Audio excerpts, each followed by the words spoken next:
लेकिन संतों ने कहा कि द्वारिका में तो सब अच्छा ही चल रहा है, चलो गोकुल जाके देखते हैं क्या दशा है उधर। भागवत में तो नहीं लिखते हैं, लेकिन संतों अपने अपने भाव प्रकट करते हैं। गोकुल में क्या दशा है सबकी।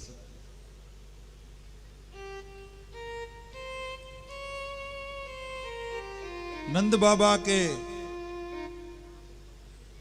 आंगन में जब संतों ने देखा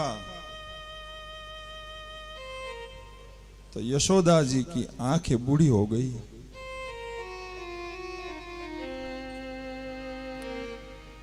नंद बाबा आंगन के बाहर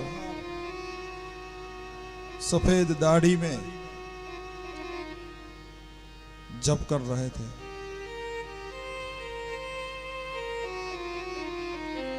जब कृष्ण थे तो सब सुव्यवस्थित थे, घर पूरा। जब कृष्ण गए तो आंगन एकदम सूना।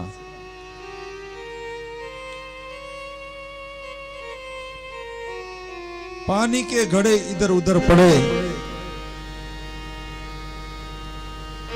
माखन इधर उधर है। जैसे लगता है कि किसी ने आंगन को साफ ही नहीं किया जब से कृष्ण गए हैं तब से। संतों ने किसी को पूछा कि आंगन साफ सफाई क्यों नहीं की, तो कहते अब ये आंगन नहीं रहा। आंगन का मतलब यह है कोई आए, अब यहां कोई नहीं आएगा। वृक्ष जो थे आंगन में वो धीरे धीरे सूखने लगे।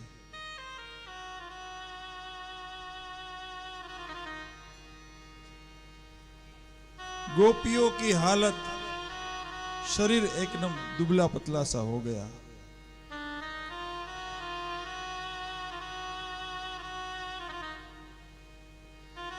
सभी ग्वाल जो कृष्ण थे तब मंडली करके बैठते थे, अब कोई किसी को पूछता नहीं है।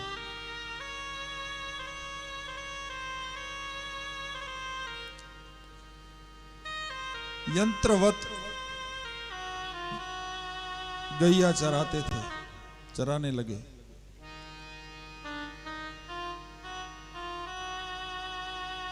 नहीं रास होता था, नहीं कोई उत्सव था।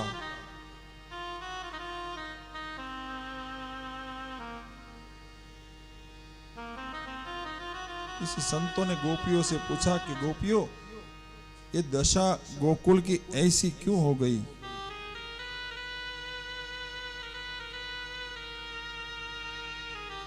तो गोपियों ने कहा ये मार्ग बहुत कठिन है।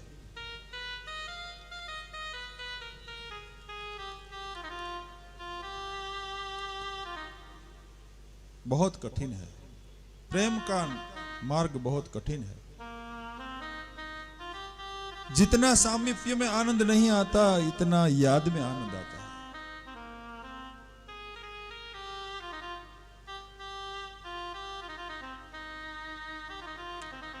प्रेम नगर मत जा मुसाफिर, प्रेम नगर मत जा,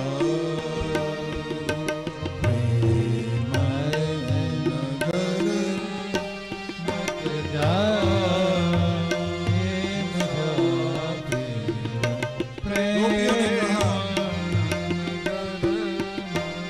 रास्ता बहुत कठिन है और ये नगर तो बहुत उससे भी बद।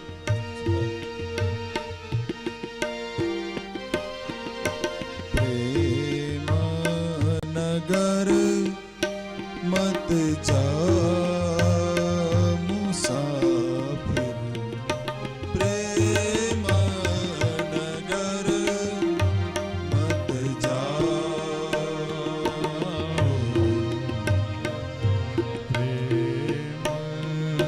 नगर मत जा मुसाफिर, प्रेम नगर मत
है समाज के लोगों गोपिया कहती है। ये प्रेम नगर की नदियां की बहुत गहराई है।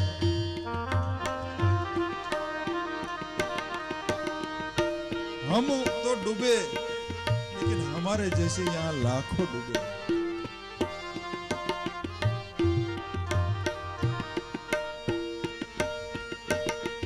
इसीलिए हमारी दशा मत पूछो। हम तो विधाता को यही कहते हैं कि विधाता, तुमने आनंद जितना दिया उतना ही हमें दुख दिया। इसीलिए जितना हो सके उतना जल्दी हमें बुला लीजिए।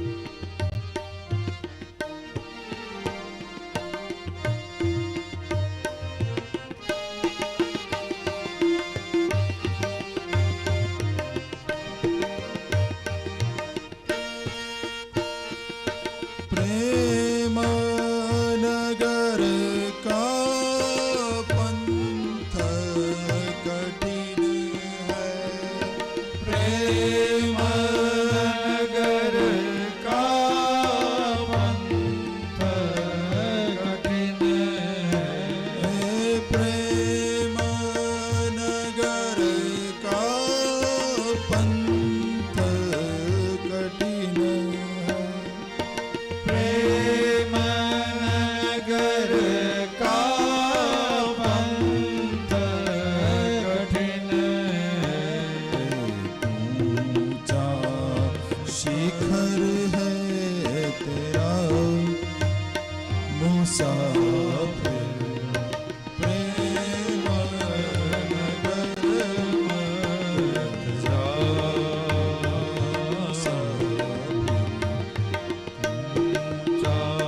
शिखर मत जा। प्रेम नगर मत जा। ऐ संतो, ये पंथ है, ये कोई मुख्य धारा नहीं है, ये पंथ है। जितनी नदियां गहरी है ना, उतना ही उसका शिखर ऊंचा है। इसलिए इसमें मत जाइयो।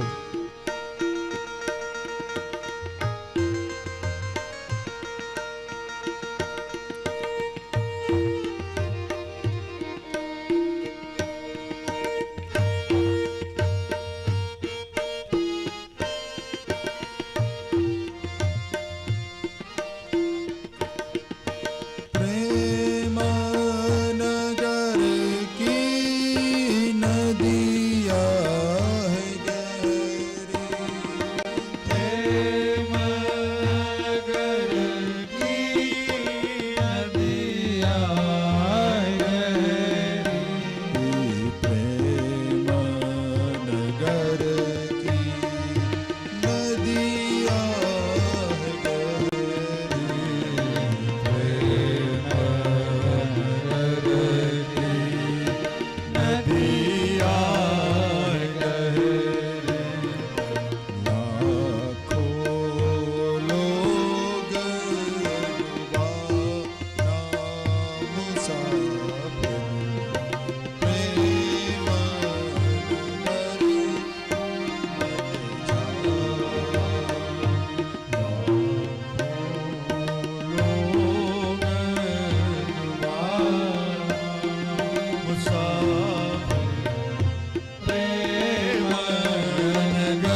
हमारी दशा मत पूछो, हम तो बस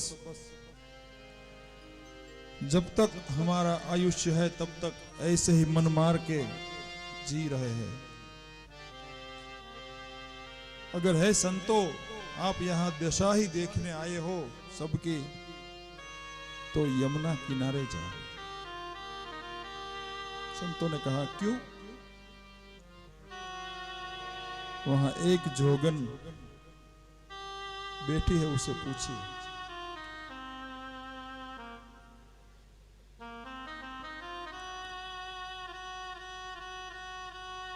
जैसे मूर्ति पड़ी है ऐसे ही यमुना के किनारे राधा जी बैठी थी।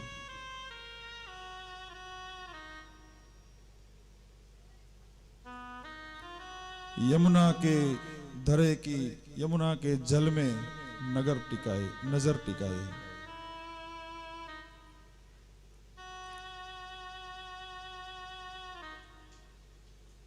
और कृष्ण की सब स्मृतियों को याद करके अब तो आंसू भी नहीं निकलते, सूख गए।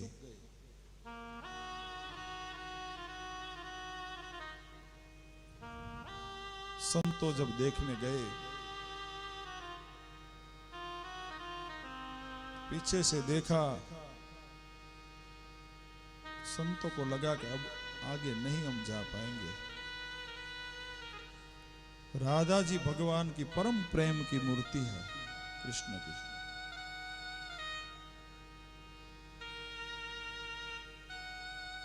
हम भी मिले थे कभी जमुना किनारे।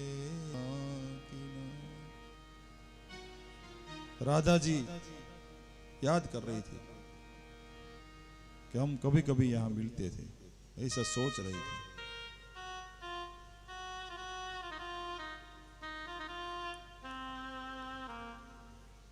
संतों ने प्रणाम किया और पूछा कि राधा जी कैसी हो? तो राधा जी ने कहा मेरा मौन है, मैं बोलती नहीं, इशारा किया। क्यों? अब मैं नहीं बोलूंगी, जब से किशन गए हैं यहां से तब से मैंने बोलना बंद कर दिया है, सुनना भी बंद कर दिया है। और कोई दुख भी नहीं है, कोई हर्ष भी नहीं है, कोई शोक भी नहीं है। लेकिन आप वहां से अगर आए हो तो मुझे इतना बताओ कि मेरा कृष्ण आनंद में तो है ना, उसकी कोई चिंता करने जैसी कोई बात तो नहीं है ना। तब संतों ने कहा धन्य है राधा, धन्य है तुम्हारा ये परम तत्व के प्रति प्रेम, निस्वार्थ प्रेम। मैं व्यासपीठ से एक बार फिर से दोहरा रहा हूं, यहां मेरी बहनें बैठी है, मेरे भाई बैठे हैं, सब भाई बहनों को कहना चाहता हूं कि प्रेम में पामो मत, प्रेम में त्याग होता है। प्रेम पामने की चीज नहीं है, प्रेम त्याग करने की चीज है। अगर परम प्रेम करना चाहते हो तो कृष्ण से कीजिए, राम से कीजिए, व्यक्ति के पीछे मत भागो, अंत में दुख होगा आपको।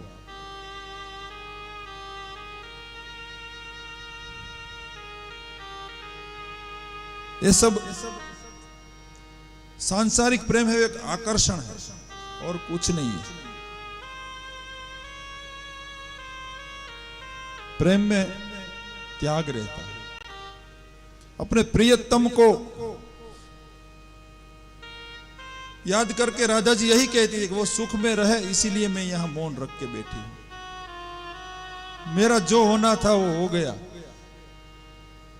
लेकिन कृष्ण को कुछ नहीं होना चाहिए, इसीलिए मैं मौन रख के बैठी हूं। यह है सच्चा प्रेम, बाकी सब वहम है।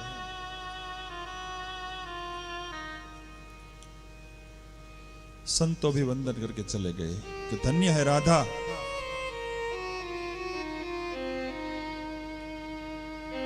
कि तुम्हारे जैसे इस ब्रह्मांड में कौन होगा जो कृष्ण को इतना प्रेम करती हो, स्नेह करती हो, कोई नहीं है।